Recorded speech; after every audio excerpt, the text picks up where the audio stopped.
Hello friends, welcome back to our channel. 4 जून को NDA की गवर्नमेंट बनी और 4 जून को 24 लाख बच्चों का नीट एग्ज़ाम का रिज़ल्ट रिलीज़ कर दिया गया। रिज़ल्ट 14 जून को आने वाला था, जो कि वेबसाइट पे मेंशन था, बट 10 दिन पहले ही आ गया। ये तो बहुत अच्छी बात है, बट जिन बच्चों ने एग्ज़ाम दिया था उनके लिए ये बात अच्छी नहीं साबित हुई, बिकॉज एग्ज़ाम में बहुत सारे ऐसे चीज़ें निकल के आए हैं जिससे एग्ज़ाम के ऊपर से भरोसा उठ रहा है और एग्ज़ाम के ऊपर एक क्वेश्चन मार्क रेज हो रहा है।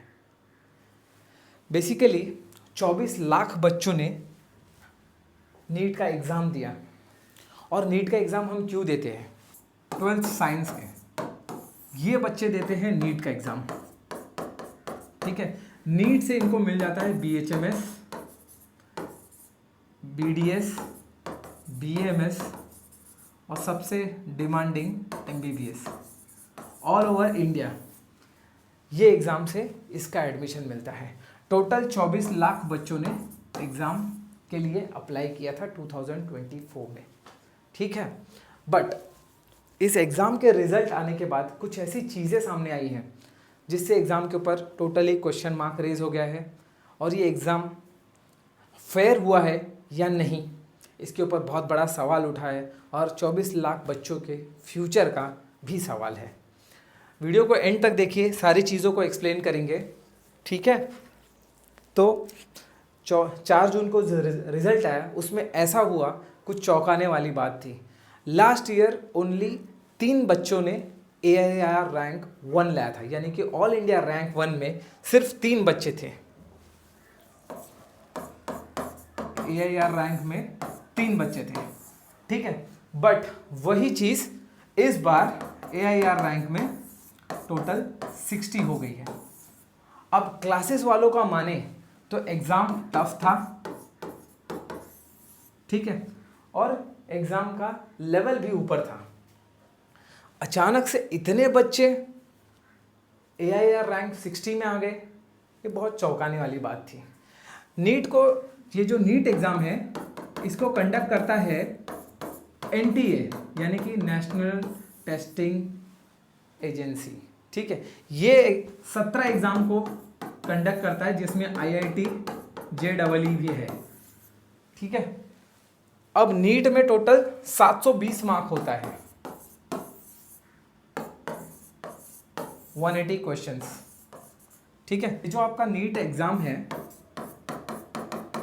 इसमें फिजिक्स, केमिस्ट्री, बॉटनी और जूलॉजी ऐसे 4 सब्जेक्ट्स आते हैं, ठीक है, जिसमें 180 क्वेश्चंस होते हैं। एक सही क्वेश्चन के लिए आपको 4 मार्क्स होता है, ठीक है। यानी कि अगर एक क्वेश्चन सही है तो आपको मिलेंगे 4 मार्क्स टोटल, और अगर एक क्वेश्चन रॉन्ग है, इसको राइट लिखते हैं, एक क्वेश्चन रॉन्ग है तो आपको -1 मार्क मिलेगा, ठीक है। तो अगर आपने सारे क्वेश्चन सही कर दिए तो आपको 720 मिलेगा। पूरे 180 क्वेश्चंस अगर आपके राइट हैं तो आपको 720 मार्क्स मिलेगा, ठीक है। अगर आपका एक क्वेश्चन रॉन्ग है तो आपको मिल जाएगा 716। सॉरी, आपने एक क्वेश्चन अटेम्प्ट नहीं किया है तो आपका 4 मार्क्स कम हो जाएगा। और अगर आपने एक क्वेश्चन रॉन्ग किया है और सारे क्वेश्चंस राइट है तो आपको मिल जाएगा एग्जाम में 715, 715। यही फिगर्स में आपको मिलेंगे मार्क्स। बट कुछ बच्चों के आ गए हैं 718, 716, 719। तो ये फिगर्स पॉसिबल नहीं होते मैथमेटिकली, इसलिए इस एग्ज़ाम के ऊपर बहुत बड़ा क्वेश्चन मार्क रेज हुआ है, ठीक है। नेक्स्ट, तो अब सब देखने अगर हम जाएंगे तो स्टूडेंट्स की मांग है कि ये एग्ज़ाम्स वापस किए जाए, बिकॉज बहुत सारे लोग अपना घर, अपना गोल्ड और बहुत सारी चीज़ों का लोन वगैरह लेके कोटा भेजते हैं, ऐसे बड़े बड़े इंस्टीट्यूट्स में पढ़ाई कराने भेजते हैं ताकि बच्चे अच्छा सिक्योर करें, उन्हें गवर्नमेंट सीट मिले और वो एक MBBS या फिर MD बनने का जो अपना सपना है, डॉक्टर बनने का, वो पूरा कर सके। बट जब ये एग्ज़ाम ही फेयर नहीं हुआ है तो इन सारे बच्चों का भविष्य खतरे में पड़ चुका है। कुछ ऐसे बच्चे हैं इसमें जिनके सेम मार्क्स आए हैं, सेम यानी कि अगर आप देखेंगे उनके रिजल्ट्स तो एकदम सेम हूबहू मैच हो रहे हैं। मैं आपको यहाँ दिखा देता हूँ। यहाँ पे आप देख सकते हैं कुछ ऐसे बच्चे हैं जिनका रैंक AIR1 सेम है और उनका जो रोल नंबर्स है वो भी बहुत मिलता जुलता है, यानी कि आसपास या करीब का ही नंबर है। इससे ये पता चलता है कि या तो ये बच्चे एक ही सेंटर में थे या तो फिर कोई तो रीज़न से ये थोड़ा कनेक्टेड रहे हैं, जिसको स्पेसिफाई नहीं कर पा रही है गवर्नमेंट। और बच्चों की लगातार एक ही चीज़ की डिमांड है कि एग्ज़ाम को कैंसिल कर दिया जाए। इसमें एक ऐसा इंसिडेंस आया है जिसमें NTA कह रही है कि हमने बच्चों को ग्रेस मार्क दिया है, और ग्रेस मार्क इसलिए दिए गए हैं क्योंकि एग्जामिनेशन टाइम पे नहीं हुई, पेपर डिस्ट्रीब्यूशन टाइम पे नहीं हुआ और उनके मिसमैनेजमेंट की वजह से बच्चों को पूरा टाइम नहीं मिल पाया है। बट ऐसे सिनेरियो में सुप्रीम कोर्ट का लॉ कहता है कि हम इंजीनियरिंग और मेडिकल ये दोनों ही एंट्रेंस एग्जाम में ग्रेस मार्क कभी नहीं दिया जा सकता बाय लॉ। बट फिर भी NTA ने पता नहीं क्या बेसिस पे 1563 उम्मीदवारों को ग्रेस मार्क दिया गया है, और उस ग्रेस मार्क का क्या कैलकुलेशन है, क्या मैथमेटिक्स है, वो वही जाने।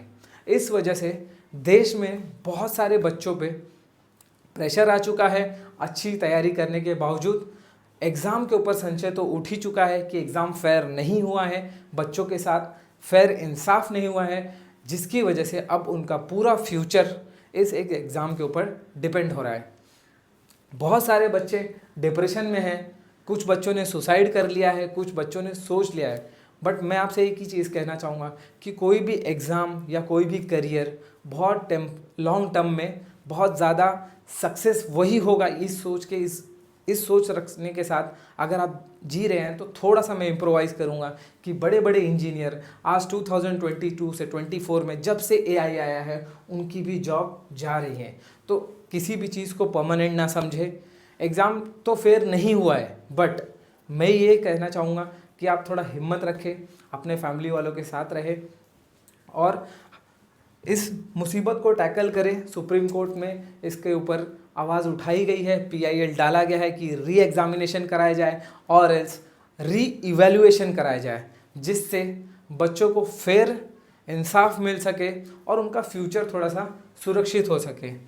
इसके बाद एग्ज़ाम में ऐसे कुछ चीज़ें आई हैं जिसमें अब MCC ने काउंसलिंग चालू कर दिया है और बच्चे इसके अपोज में हैं। जिसको अच्छे मार्क्स आए वो तो काउंसलिंग के लिए बैठ रहे हैं, बट जो काउंसलिंग में नहीं आ रहे हैं ऑल अराउंड 30,000 स्टूडेंट्स रैंकिंग से ऊपर आ चुके हैं।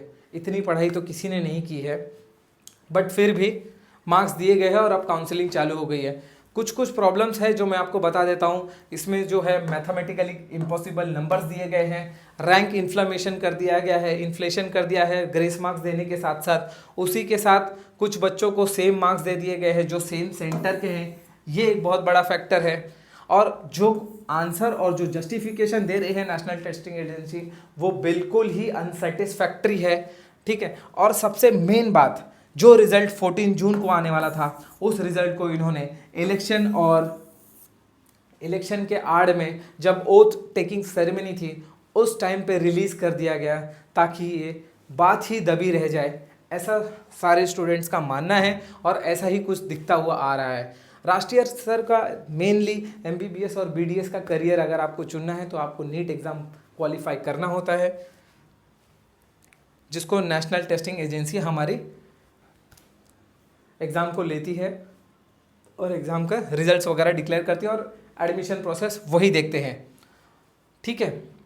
अब स्टूडेंट्स का प्रोटेस्ट चल रहा है जिसमें वो मांग कर रहे हैं कि री एग्ज़ाम हो जाए, बट बहुत सारे स्टूडेंट इसके फेवर में नहीं है क्योंकि वो चाहते नहीं है कि री एग्ज़ाम हो, बिकॉज उनके मार्क्स अच्छे आए हैं, उनका एडमिशन हो जाएगा और वो अपनी आगे की पढ़ाई शुरू करना चाहते हैं।